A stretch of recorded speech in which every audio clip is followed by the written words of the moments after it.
রাজধানীর হজরত শাহজালাল আন্তর্জাতিক বিমানবন্দরের কার্গো ভিলেজে গতকাল অগ্নিকাণ্ডের পর নিজেদের পণ্যের ক্ষয়ক্ষতি নিয়ে উদ্বেগ প্রকাশ করেছে আমদানিকারকরা। ক্ষণে ক্ষণে তারা তাদের প্রতিনিধি এজেন্টের কর্মকর্তাদের ফোন করে ক্ষয়ক্ষতির তথ্য জানার চেষ্টা করেছেন।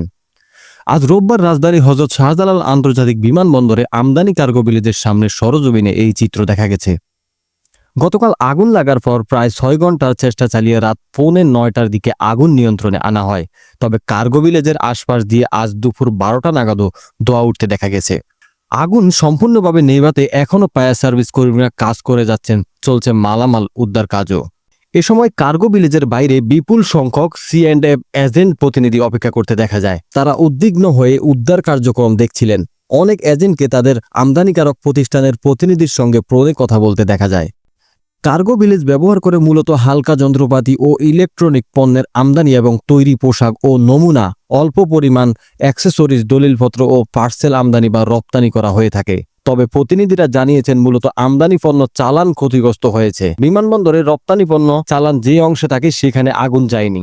শনিবার বেলা 2:30টার দিকে বিমানবন্দরে 8 নম্বর গেট সংলগ্ন কার্গো ভিলেজে আগুন লাগে। তবে আগুনের সূত্রপাত ও ক্ষয়ক্ষতির পরিমাণ সম্পর্কে এখনও নিশ্চিতভাবে কিছু জানা যায়নি।